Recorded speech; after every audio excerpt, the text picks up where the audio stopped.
운동도 하고 식단도 챙기는데 이상하게 늘 힘들고 불안하고 가슴이 두근거립니다. 때로는 여기저기 아프기도 합니다. 병원을 몇 군데나 돌며 피검사, MRI, 내시경까지 다 해봤지만 의사 선생님은 검사상으로는 아무 문제가 없네요 라는 말만 반복합니다. 내 몸은 이렇게 아픈데 정상이라니. 가슴이 답답하고 숨이 막혀 공황장애인가 싶었는데 그것도 아니라고 합니다. 결국 주변에서 네가 너무 예민해서 그래, 혹시 꾀병 아니야? 라는 말로 상처를 받기도 하죠. 만약 이런 고통을 겪고 계신다면 오늘 영상은 꼭 끝까지 시청해 주시기 바랍니다. 여러분이 겪는 증상은 실제로 존재하는 의학적 상태입니다.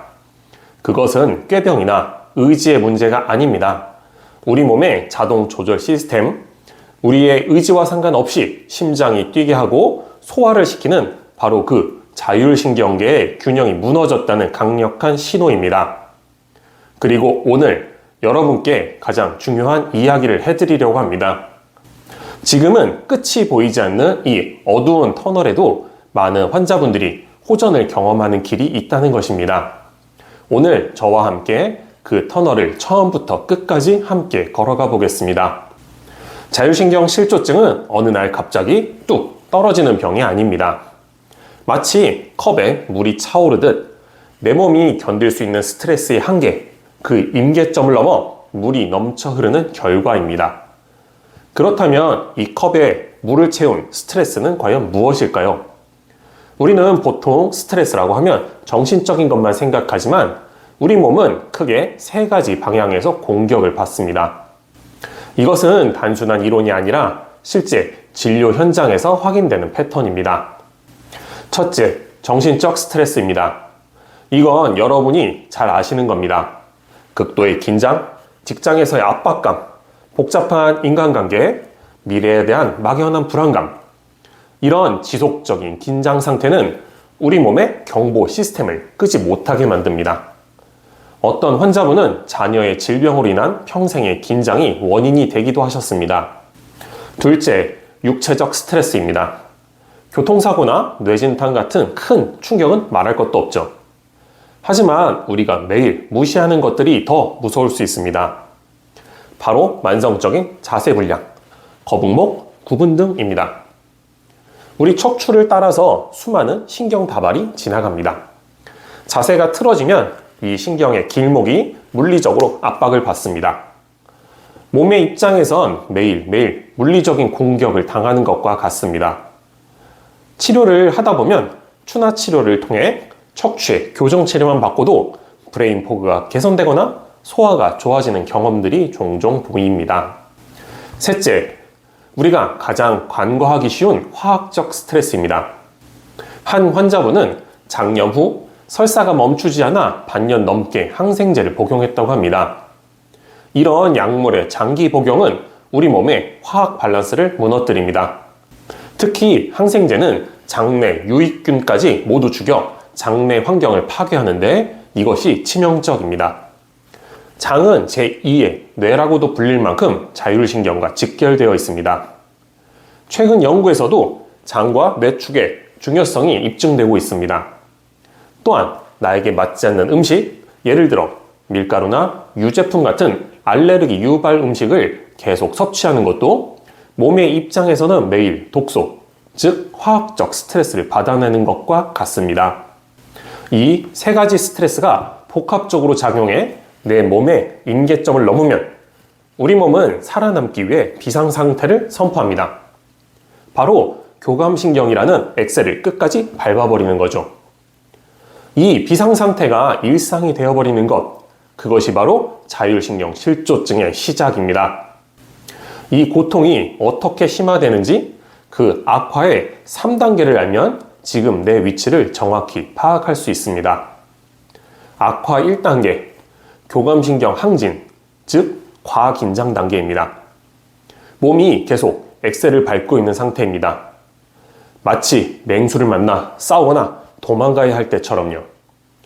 그래서 이유 없이 가슴이 두근거리고 머리가 찌끈찌끈 아프고 누웠다 일어나면 핑 하고 어지럽습니다. 이걸 기립성 현운이라고도 하죠. 밤이 되어도 몸이 각성 상태라 잠이 들기 어렵고 늘 원인 모를 불안감이 감돕니다. 악화 2단계는 부교감 신경의 억제, 즉 고갈 단계입니다. 엑셀을 계속 밟고 있으니 쉬고 회복하게 만드는 브레이크, 즉 부교감 신경이 고장나기 시작합니다. 부교감 신경은 우리가 편안할 때 소화를 시키고 잠을 자게 하고 몸을 회복시키는 역할을 합니다. 이 기능이 억제되니 당연히 소화가 안 되고 속이 더부룩하며 쉬어도 쉰 것 같지 않은 만성 피로에 시달립니다. 뇌에 에너지가 제대로 가지 않아 무기력하고 멍하며 일에 대한 집중력도 뚝 떨어집니다. 악화 3단계는 교감, 부교감이 모두 저하된 극예민 단계입니다. 가장 고통스러운 단계이기도 합니다. 엑셀과 브레이크도 모두 망가진 극예민 단계, 즉 번아웃이 된 상태입니다. 병이 오래되면서 엑셀을 밟던 교감신경마저 지쳐서 활성도가 떨어집니다. 두 신경계가 모두 제 기능을 못하니 몸의 조절 능력이 사실상 사라진 겁니다. 이때 나타나는 특징적인 증상이 바로 극도의 예민함입니다. 아주 작은 소리, 빛, 감정의 변화에도 몸이 견디지 못하고 과민 반응을 합니다. 불안감은 극도로 증가해 공황 발작이 오기도 하고 잠은 아예 잘 수 없는 지경에 이릅니다.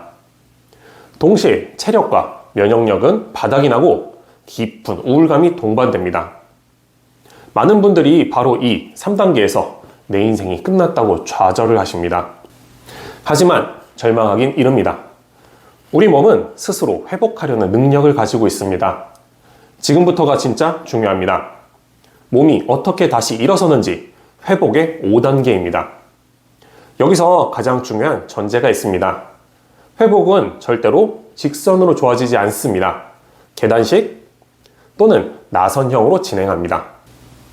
좋아졌다가 다시 나빠졌다 하는 것을 반복한다는 뜻이죠. 이것은 실패나 재발이 아닙니다. 몸이 수년간 망가졌던 패턴을 교체하는 지극히 자연스러운 과정입니다. 이걸 모르고 나 다시 나빠졌어 하면서 작은 후퇴에 무너지면 안 됩니다. 회복 1단계는 소화 기능 및 순환 개선입니다. 놀랍게도 회복의 첫 신호는 소화에서 옵니다. 고장났던 브레이크, 즉 부교감 신경이 먼저 반응하기 시작합니다. 요즘 속이 덜 더부룩하네. 이상하게 배고픔이 느껴져서 밥을 잘 먹었어요. 이런 작은 변화가 시작입니다. 막혔던 기운이 돌고 순환이 개선되면서 붓기도 빠지고 몸이 좀 가벼워요. 아침에 눈이 더 잘 떠져요. 같은 느낌을 받습니다. 회복 2단계는 피로감 및 무기력 해소입니다. 1단계에서는 소화, 즉 에너지 흡수가 가능해지니 드디어 몸이 기력을 되찾기 시작합니다. 지쳐있던 교감신경도 서서히 회복하며 몸에 적절한 각성, 즉 활력이 듭니다. 아침에 일어나는 게 조금 낫네. 멍 때리는 시간이 줄었어요. 뭐라도 좀 하고 싶다 라는 의욕이 생기기 시작합니다. 회복 3단계는 두근거림, 두통, 어지럼의 완화입니다. 이제서야 비로소 우리를 가장 괴롭혔던 교감신경 항진 증상들이 잡히기 시작합니다. 몸의 기초 체력과 면역이 돌아오면서 몸이 안정을 찾는 거죠. 한의학적으로 설명하면 보이지 않는 에너지인 기가 먼저 보충되고 1단계, 2단계를 거쳐 음식과 운동을 통해 눈에 보이는 혈분이 점차 쌓이는 단계입니다. 두통약 먹는 횟수가 줄었어요. 아침에 일어날 때 어지럽지 않아요. 조금 뛰어도 괜찮아요 라고 말씀하십니다. 회복 4단계는 불면과 불안의 해소입니다. 가장 마지막 단계입니다. 교감신경의 과항진이 완전히 진정되고 몸이 깊은 편안함을 되찾습니다. 한의학적으로는 부족했던 혈분이 충분히 채워지면서 혈허로 인한 가슴의 답답함, 상열감, 불안, 불면이 사라지는 것이죠. 잠은 억지로 자는 게 아니라 몸이 편안해지면서 자연스럽게 오는 선물입니다. 몸이 편안해지니 세상을 바라보는 마음에 정신적 여유도 생기고 지긋지긋했던 불안감도 줄어듭니다. 중간에 깨지 않고 푹 잤어요. 불안감이 줄어서 이제 밖에 나가도 괜찮아요. 드디어 평범한 일상을 되찾는 단계입니다.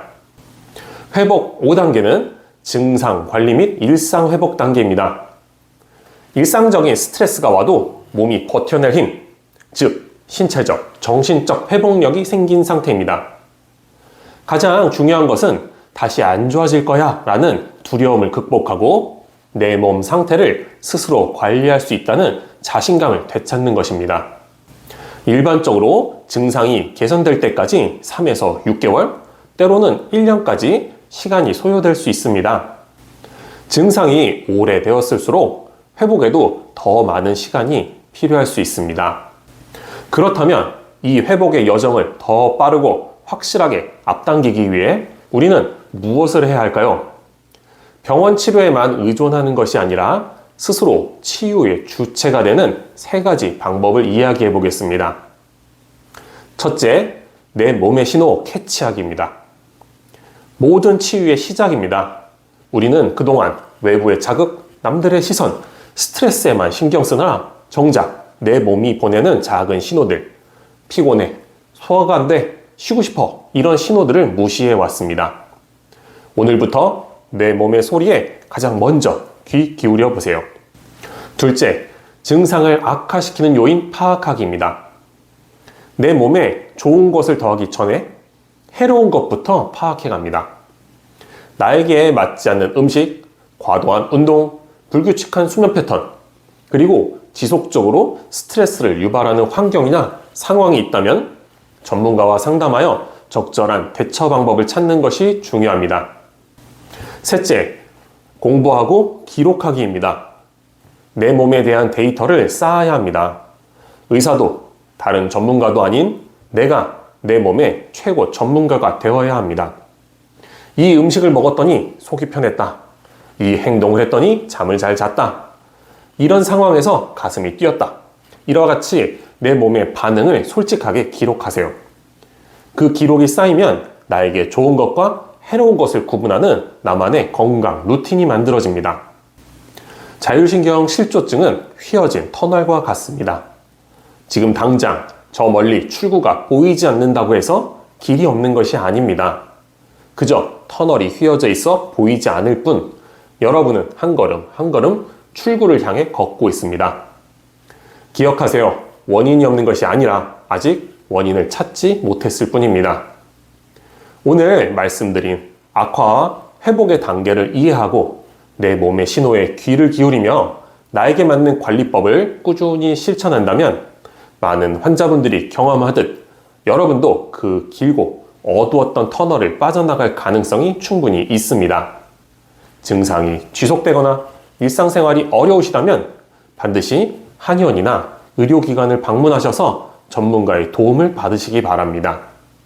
여러분의 회복을 응원합니다.